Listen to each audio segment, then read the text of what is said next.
오늘은 믿음으로라는 제목으로 함께할 말씀을 살펴보겠습니다. 반갑습니다. 저는 초등부와 사랑교구를 맡고 있는 한상은 목사입니다. 죄송합니다. 초등부 하는 게 습관이 돼가지고, 목사님께서 소개하신 대로 다섯째 주가 있는 그 달은 부교육자들이 돌아가면서 설교를 맡게 됐는데, 제가 먼저 이렇게 순서가 되어서 이 자리에 서게 되었습니다. 담임 목사님께서 오늘 초등부에서 설교를 말씀으로 섬겨주시는데 초등부 아이들이 참 복이 있다는 생각이 듭니다. 자, 오늘 우리가 본문은 작년 8월에 목사님께서 휴가 가셨을 때 대신 이 자리에서 말씀을 전했던 그 설교 본문 그 다음의 내용들입니다. 벌써 반년이 지났기 때문에 그때 믿음으로라는 제목으로 어떤 설교를 하였는지 기억하는 분이 아마 아무도 안 계시겠죠. 히브리서 이제 11장은 믿음장으로 불리는 유명한 장입니다. 앞 시간에는 아브라함 이전에 믿음으로 살던 선진들의 삶을 좀 살펴봤습니다. 아벨, 에녹 그리고 노아가 어떤 믿음으로 당대 자신의 속한 시대 속에서 살아갔는지를 확인하였습니다. 그리고 이어지는 믿음의 선진들은 우리들이 너무나 잘 알고 있는 아브라함과 사라입니다. 우리와 같은 성정을 가진 이들이 우리처럼 허물이 있고 또 연약함이 있는 그분들이 어떻게 끝까지 믿음으로 신앙을 지켰는지를 확인해 보고자 합니다. 그러나 오늘의 좀 관점은 아브라함과 사라가 어떻게 믿음으로 지켰는가 보다는 하나님께서 연약한 그들을 어떻게 믿음의 사람으로 세워 나갔는가에 대해서 그런 초점에서 살펴보겠습니다. 그리고 오늘 이 시대를 살아가는 우리를 또한 하나님께서 어떻게 믿음의 사람으로 빚어 가시는지를 확인하면서 믿음 충만해지는 은혜가 가득 차기를 주의 이름으로 소원합니다. 성도 여러분, 하나님은 우리를 어떤 믿음을 가진 자로 세워 가실까요? 바로 어떤 상황 속에서도 철저히 하나님의 약속을 신뢰하는 사람으로 세워 가십니다. 여기서 먼저 살펴볼 것은 어떤 상황 속에서도입니다. 하나님은 우리를 철저히 하나님의 약속을 신뢰하는 사람이 되게 하시려고 어떤 상황 속에서도를 경험하게 하십니다. 그 안으로 이끌어 가시죠. 그 안에서 믿음의 사람으로 세워 가십니다. 오늘 본문에 나오는 아브라함과 사라에게 그렇게 하셨습니다. 하나님은 먼저 아브라함에게 약속을 주시고 미지의 세계를 향해 믿음의 발걸음을 내딛게 하셨습니다. 아브라함이 경험한 어떤 상황 속에서도를 보려면 8절 9절을 다시 한번 좀 읽어보면 좋을 것 같습니다. 8절 9절입니다. 믿음으로 아브라함은 부르심을 받았을 때에 순종하여 나아갈새 갈 바를 알지 못하고 나아갔으며 믿음으로 그가 이방의 땅에 있는 것 같이 약속의 땅에 거류하여 동일한 약속을 유업으로 함께 받은 이삭 및 야곱과 더불어 장막에 거하였으니. 아멘. 아브라함이 하나님의 부르심을 받았을 때 경험한 어떤 상황 속에서도는 세 가지로 볼 수 있습니다. 하나는 고향을 떠나야 했습니다. 또 하나는 장래 유업으로 받을 땅이 정확히 어디인지 알지 못한 채 나아갔습니다. 마지막 하나는 약속의 땅을 떠나지 않고 자녀와 손자와 인내하며 살아내야 했습니다. 그리고 사라가 경험한 어떠한 상황 속에서 또는 11절의 상반절에서 이렇게 소개하는데 11절 상반절에 읽어드리면 믿음으로 사라 자신도 나이가 많아 단산하였으나 이렇게 얘기합니다. 그러니까 사라는 약속의 아들을 낳을 수 없는 불임 상태였습니다. 그리고 나이도 많았습니다. 아브라함 때가 75세, 10살 어리니까 65세였습니다. 사라의 나이가. 그러니까 그 상태를 견뎌내야 했습니다. 사라는. 아브라함과 사라가 경험한 이런 상황 속에서 하나님은 이들이 믿음으로 약속을 붙드는 사람이 되도록 세워 가셨습니다. 먼저 아브라함부터 살펴보면 그는 장래 유업으로 받을 땅에 가기 위해서 고향을 떠나야 했죠. 하나님은 아브라함에게 많은 자손과 약속의 땅을 그리고 복을 주시고 창대하게 해주시겠다고 약속하셨지만 한 가지 조건을 거셨습니다. 창세기 12장 1절에 보면 분명히 말씀하시죠. 너는 너의 고향과 친척과 아버지의 집을 떠나라 얘기합니다. 떠나라. 그러니까 떠나는 것이 하나님의 조건이었습니다. 오늘날 우리에게는 고향을 떠난다는 게 그리 어렵나 생각하시겠지만 고대 사회에서 고향을 떠나는 것, 옆 동네로 이사 가는 것이 아니라 아예 다른 나라로 가는 것이었습니다. 그러니까 생명을 거는 일이었습니다. 고향은 아브라함이 태어나서 자란 갈대 우르이자 또 중간에 기거했던 하란이기도 합니다. 또 친척은 형제 나홀의 가족들을 말합니다. 또 부모는 아버지의 집은 말 그대로 부모를 얘기하죠. 그러니까 이 세 가지 고향과 친척과 아버지의 집은 아브라함을 둘러싸서 그를 보호하고 지탱하고 삶을 유지하게 하는 그런 혈연 공동체였습니다. 아브라함은 보장된 미래, 안정된 삶, 든든한 관계를 먼저 버려야 했습니다. 한마디로 과거에 쌓아둔 모든 것들을 먼저 내려놓아야 했습니다. 이때 아브라함의 나이가 75세였죠. 뭔가를 새롭게 시작하기 위해 지금까지 쌓아놓은 것들을 다 내려놓기에는 너무 나이가 많은 나이였습니다. 이게 아브라함이 직면한 첫 번째 어떤 상황 속에서도입니다. 오늘날 우리도 비슷한 상황에 직면하게 됩니다. 혹시 김해가 고향이고 나고 자라고 학교 다 나오고 여기서 직장 생활하고 끝까지 여기서 계속 있었던 분 계십니까? 아무도 안 계시겠죠. 고향이 여기더라도 나갔다 들어왔다 이렇게 하셨을 것입니다. 전국 각지에서 김해 장류로 모여들었을 것입니다. 그러기 위해서 여러분들은 고향을 떠났을 것이고 가족 곁을 멀리 가야 했을 것이고 익숙한 공동체를 떠나야 했을 것입니다. 그럴 때 여러분들의 마음의 상태는 어떻던가요? 기쁘던가요? 한편 기쁘기도 하겠죠. 하지만 그 마음속에는 생각보다 마음이 힘들어집니다. 스트레스를 많이 받게 됩니다. 낯선 환경에 정착해야 되고 새로운 사람들과 관계를 다시 맺어야 되고 익숙하지 않은 일들을 전부 처음부터 새롭게 배워나가야 합니다. 물론 이런 과정을 즐기고 또 이런 낯선 환경을 의도적으로 찾아 나서는 분들도 계중에 계십니다. 그러나 대부분은 내가 그동안 쌓아온 과거의 모든 관계, 일, 공동체를 떠나는 게 쉽지가 않습니다. 우리가 경험한 것보다 10배 이상의 스트레스와 중압감이 아브라함에게 찾아왔을 것입니다. 아브라함은 혼자 간 것이 아니라 아내와 조카 롯이 데려갔지만 그가 족장이었죠. 족장은 큰 부자였습니다. 그가 거느린 소와 양과 해도 수천 마리가 됐을 거고 그걸 돌보는 그 종들만 해도 100단이었습니다. 최소 남자들만. 그러니까 어마한 큰 무리를 이끄는 그 우두머리 그 지도자였고 족장이었습니다. 그러니까 이걸 다 내려놓고 새로운 곳으로 간다는 게 쉽지 않았죠. 믿음으로 순종하였을 때 꽃길만 펼쳐지고 마냥 평안하고 기쁘고 감사한 일만 있는 것이 아닙니다. 믿음으로 순종한다는 게 무엇인지 알게 하시려고 하나님은 먼저 과거에 쌓아둔 모든 것을 내려놓게 하셨습니다. 이것이 아브라함이 첫 번째 직면한 어떤 상황 속에서도입니다. 두 번째는 무엇일까요? 구체적인 것을 알려주지 않으시고 나아가게 하셨습니다.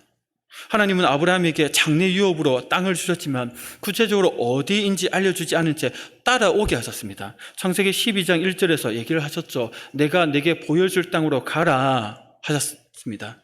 아직 아브라함에게 구체적인 목적지를 알려주지 않으셨죠. 떠나는 것은 확실한데 가야 할 곳은 하나님만 알고 계셨습니다. 이를 오늘 본문에서는 장래 유업으로 받을 땅에 나아갈새 갈 바를 알지 못하고 나아갔다고 합니다. 아브라함은 어디로 가고 있는지 알지도 못하면서 나아갔습니다. 하나님의 부르심을 받아 따라가면서도 지금 자기가 어디로 가고 있는지 그 막막함 가운데, 막연함 가운데 나아가고 있었습니다. 창세기 12장 5절에서는 아브라함이 그의 아내 사레와 조카 롯과 하란에서 모은 모든 소유와 얻은 사람들을 이끌고 가나안 땅으로 가려고 떠나서 마침내 가나안 땅에 들어갔다라 얘기합니다. 마침내 들어갔다 얘기하죠. 그러니까 하란을 떠난 아브라함이 가나안 땅에 인도하심을 받아 들어갔지만 그 전까지는 약속한 땅이 그 땅인지 몰랐습니다. 하나님은 아브라함이 가나안 땅에 들어간 후에 알려주셨습니다. 그래서 창세기 12장 7절 8절에서는 내가 이 땅을 내 자손에게 주리라 라고 알려주셨고 아브라함은 그제야 이 땅임을 알고는 여호와께 그곳에서 제단을 쌓았고 장막을 쳤습니다. 이 과정 속에서 아브라함이 직면한 상황은 부르심이 있었지만 가야 할 곳이 어디인지 알지 못한 채 따라가야만 했습니다. 이때 아브라함의 심정은 어땠을까요? 믿음으로 순종했다는 말씀 때문에 아브라함은 휘파람 불면서 여유 있게 따라가실 것이다 라고 생각하실 수 있겠지만 정말 그럴까요? 그의 심령에 불안함이 깃들지 않았을까요? 우리는 미래에 대해 잘 모를 때 불안해합니다. 내가 지금 하는 이 일이 이후에 어떤 결과를 가져올지 모를 때 힘들어하죠. 내가 지금 가고 있는데 제대로 가고 있는지 모를 때 불안해합니다. 불안은 내가 모른다고 여기고 통제할 수 없다고 느낄 때 찾아옵니다. 모르니까 준비할 수 없고 알 수 없으니까 대비할 수 없죠. 그래서 힘들어합니다. 우리 아무리 하나님께서 말씀을 주셨다, 인도해 주신다 하더라도 따라가는 입장에서는 어디로 가고 있는지, 제대로 가고 있는지 모르면 불안해합니다. 자녀를 위해 기도를 하나님께 드리죠. 하나님께 맡긴다고 우리는 고백합니다. 그러나 눈에 보이는 자녀의 행실을 보면 이놈들이 어떻게 될까 고민합니다. 우리는 불안합니다. 서로 사랑해서 결혼한 배우자를 보면서도 하나님께서 짝지어주신 귀한 존재라고 고백은 하지만 때론 내가 이 사람을 믿고 끝까지 살아갈 수 있을까라고 서로에 대해서 불안감을 느낍니다. 하나님의 인도하심으로 지금 다니는 직장을 얻었고 전망도 좋고 대우도 좋다고 하지만 지금 저는 경기가 안 좋을 때는 나중에 어떻게 될까, 정년까지 할 수 있을까라는 생각이 들면서 불안합니다. 내가 어떤 사업을 시작하며 하나님께 기도하는 가운데 인도하심을 구하고 하나님께서 인도하신다는 확신을 가지지만 사업은 미래의 일이기 때문에 그 미래를 향해 발걸음을 내디딜 때마다 잘 될까 라는 생각 때문에 불안합니다. 사람 마음이 이렇습니다. 우리는 많은 경우 하나님이 함께 하시고 인도해 주시고 붙들어 주신다고 고백하고 믿지만 막상 현실에서 다가오는 알지 못하는 미래를 향해 바라볼 때 발걸음을 내딜 때마다 우리의 마음속에는 불안이 찾아옵니다.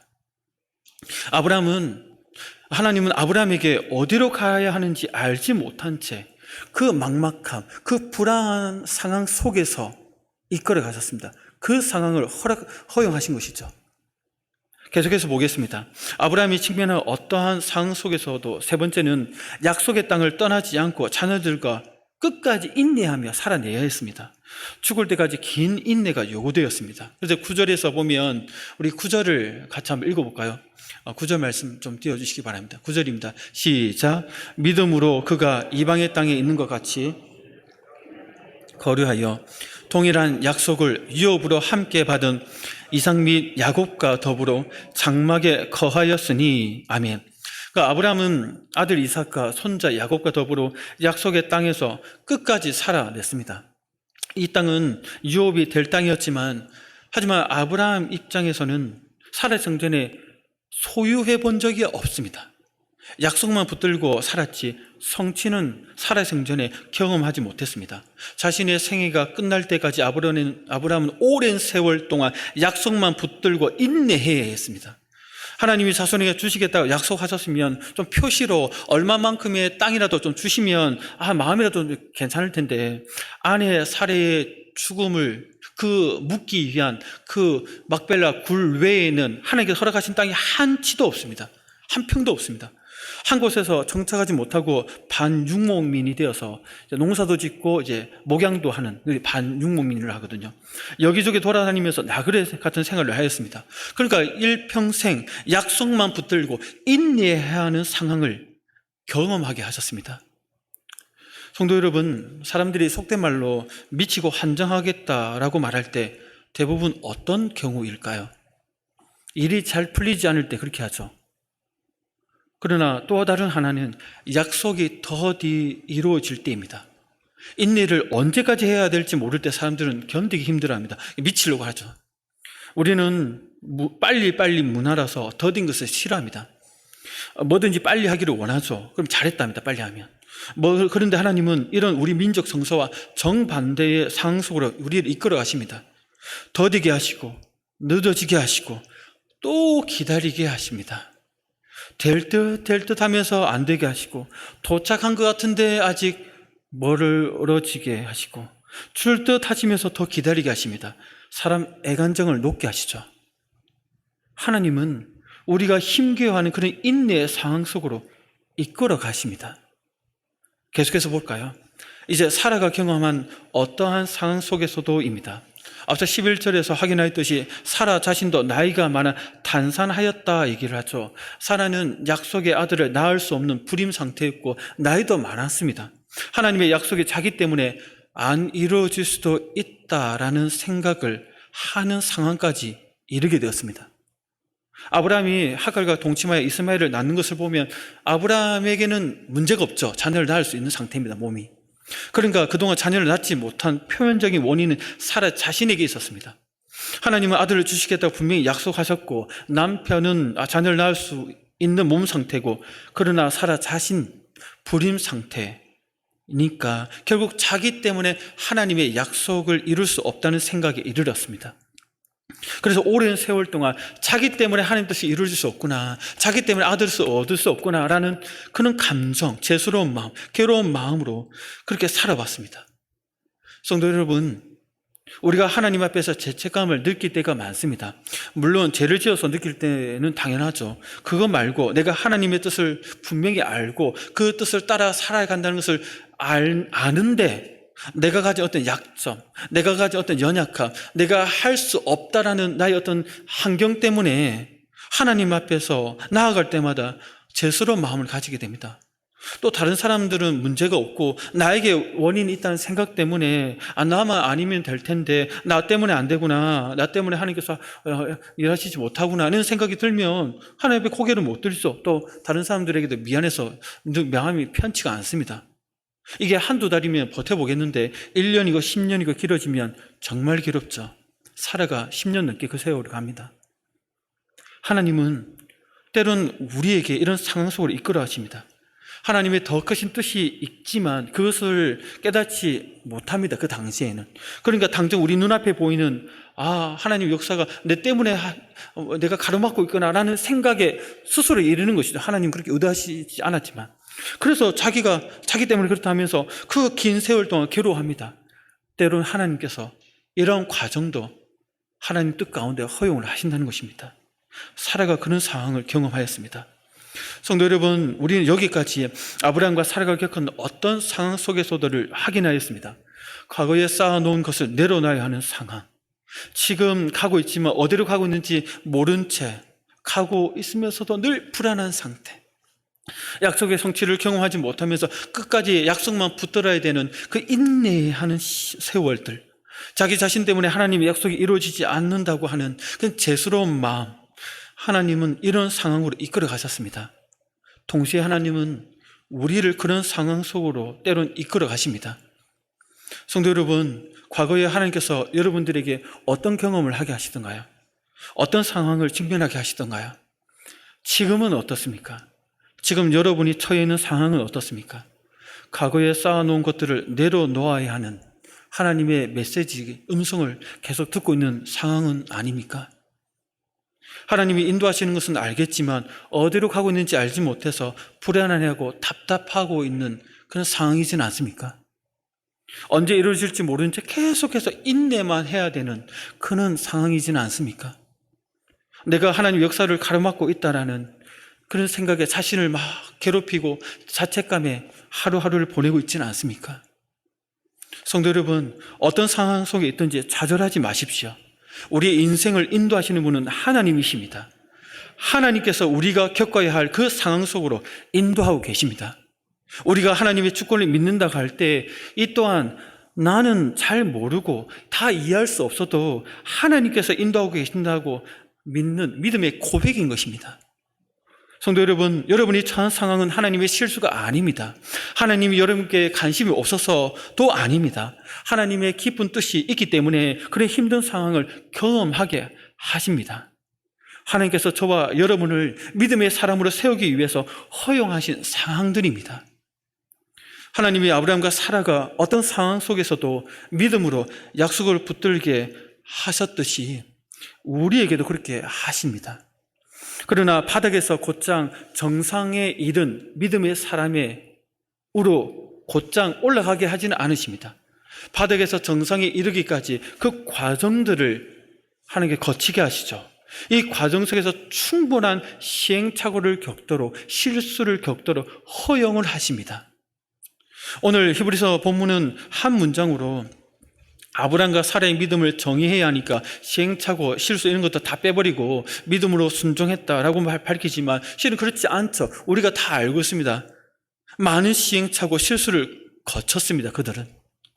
아브라함을 보십시오. 가나안 땅이 약속의 땅이고 여기를 떠나지 말라고 하나님의 말씀 분명히 알았습니다. 그러나 약속의 땅에 기근이 찾아오자 아브라함이 지체 없이 애굽으로 내려갔습니다. 나일강이 있는 곳이라 물도 풍부하고 초원도 있으니까 거기서 살겠다라는 생각으로 살기 위해서 약속의 땅을 버렸습니다. 애굽 땅에서 지내기 위해서 아내를 누이라 속였죠. 그러다가 아내를 빼앗기는 큰 낭패를 당했습니다. 그럴 때 하나님께서 개입하셔서 다시 아내를 돌려받게 하고 약속의 땅으로 이끌어 가셨습니다. 하나님께서 회복시켜 주시죠. 또 아들 이삭을 낳기까지 아브라함과 사라가 한 실수들을 보십시오. 아브라함은 아들을 주시겠다는 하나님의 약속을 믿었지만 자주 불안을 느꼈습니다. 아내를 자녀를 낳을 수 없는 상태였고, 그래서 고향과 친척과 아버지의 집을 떠날 때 조카 롯을 데리고 갔습니다. 왜 데려갔을까요? 아들 삼아서 하나님 뜻을 이루어 보려고 라는 생각을 하였을 것입니다. 그러자 조카 롯과 분쟁이 생겨서 조카 롯이 떠나버리니까 그 다음 대안으로 누굴 세우죠? 자기가 신임했던 종 엘리에셀을 하나님의 상속자로, 내 상속자를 세우면 어떻겠습니까? 라고 하나님께 얘기합니다. 그래서 하나님께서 내게 자녀를 안 주시니 내 집에서 길린 자가 내 상속자로 삼겠습니다 라고 말씀드립니다. 그래서 하나님 말씀하시죠. 네 몸에서 날 자가 상속자가 된다라고 분명히 알려주셨습니다. 그러니까 아브라함은 네 하면서 믿습니다. 그러나 그 약속을 받은 지 또 10년이 지났을 때 아들을 얻지 못하자 어떻게 되죠? 아브라함과 사라가 서로 막 흔들립니다. 고민이 깊어집니다. 사실 사라가 더 깊은 고민에 빠지게 됩니다. 자신의 몸이 불임 상태여서 아들을 낳지 못한다는 것을 알고는 그동안 괴로워합니다. 그래서 아브라함 몸에서 날짜가 상속자가 된다고 하나님이 말씀하셨으니까 아브라함의 몸에서 나면 되니까 현실적으로 자기의 몸에서 날 수가 없고, 그래서 그 대안으로 현실적인 방법으로 다른 여자를 허락을 한 겁니다. 그래서 창세기 16장 2절에서 보면 사라가 아브라함에게 먼저 제안을 하죠. 같이 한번 읽어볼까요? 창세기 16장 2절입니다. 시작. 사라가 아브라함에게 이르되 여호와께서 하나같이 아니하셨으니 원하건대 내 여종에게 들어가라.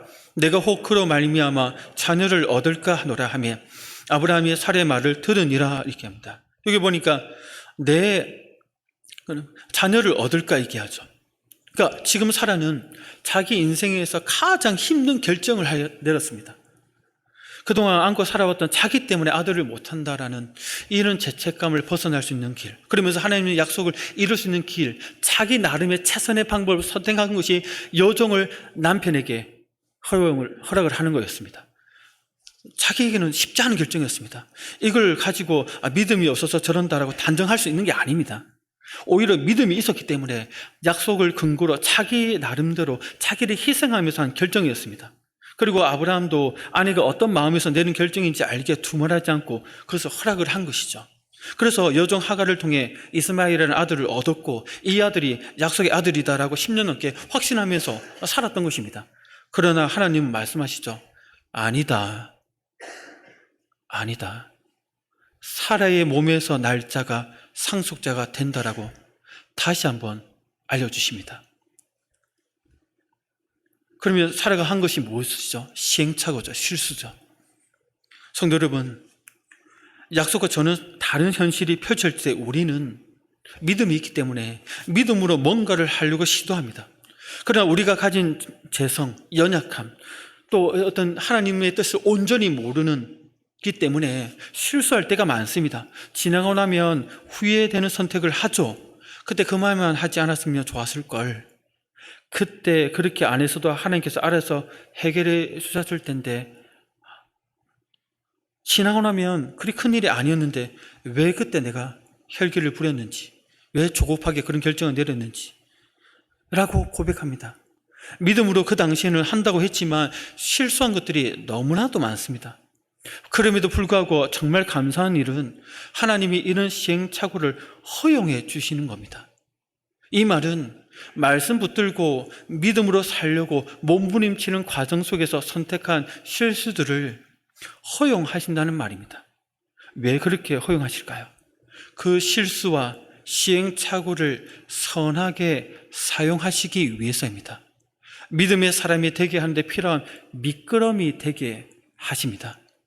우리가 농사를 지을 때 잘 자라게 하려고 거름을 뿌리죠. 걸음은 사람이나 동물의 배설물입니다. 물론 요즘은 다른 것으로 대체하고 있지만 사람의 배설물이 신기하게도 식물을 잘 자라게 하는 걸음이 되듯이 하나님은 배설물 같은 우리가 만들어낸 시행착오들을 걸음 삼아서 믿음의 사람으로 세워 가십니다.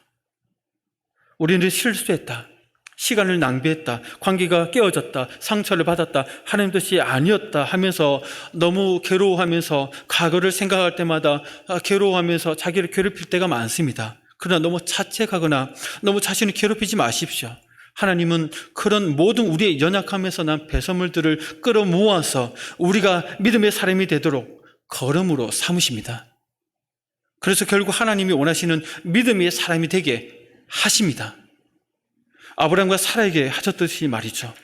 아브라함과 사라는 하나님이 허락하신 시행착오를 거듭하면서 하나님 결국 그걸 걸음 삼아 그들을 믿음의 사람으로 세우셨습니다. 10절을 같이 한번 읽어볼까요? 본문 10절입니다. 시작. 이는 그가 하나님이 계획하시고 지으실 터가 있는 성을 바랐습니다. 아멘. 아브라함은 비록 약속의 땅에서 조금의 땅도 얻지 못하였지만 나그네처럼 살았지만 그 땅을 떠나지 않았던 이유가 그의 믿음 때문이었다고 얘기를 합니다. 아브라함은 약속의 땅에서 하나님께서 지으실 확실한 성, 곧 완성된 천국을 기다리면서 순례자의 삶을 살았습니다.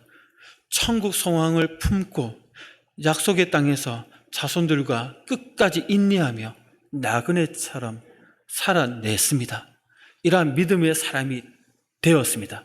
하나님이 되게 하셨습니다. 사라는 어떻습니까? 11절을 같이 한번 볼까요? 같이 읽겠습니다. 시작.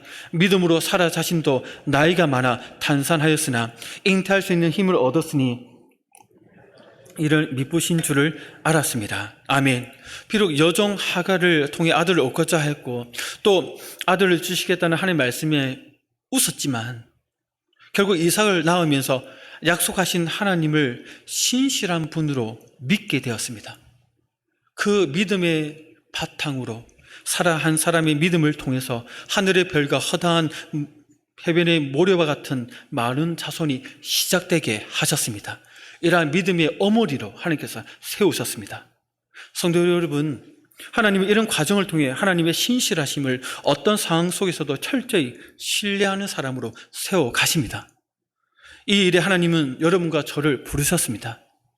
성도 여러분의 믿음의 수준은 각자 다를 것입니다.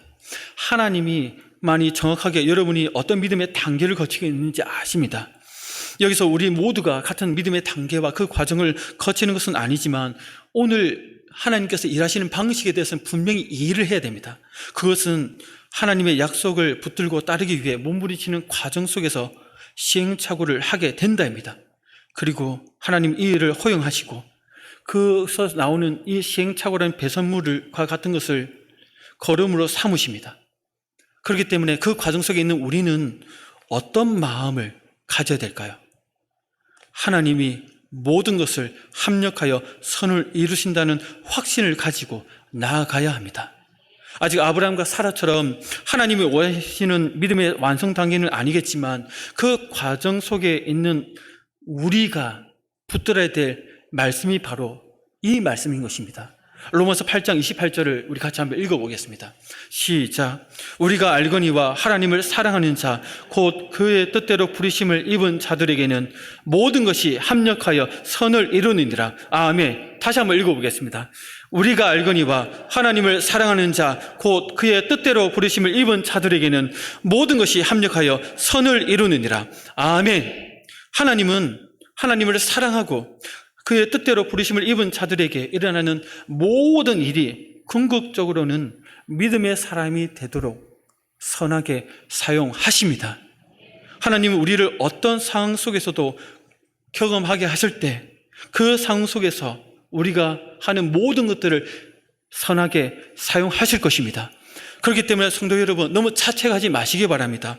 또한 너무 위축되지 마시기 바랍니다. 믿음으로 말씀 붙들고 몸부림치시기 바랍니다. 주께서 우리의 연약함을 아시고 그것을 통해서 선하게 사용하실 것입니다. 우리를 믿음의 사람으로 세워 가실 것입니다. 올 한 해를 바라보면서 우리가 어깨를 펴고 당당하게 실수까지도 선하게 사용하실 그분이 우리의 하나님이심을 믿음 가운데 담대히 나아가는 주의 복된 성도님 되시기를 주의 이름으로 축복합니다.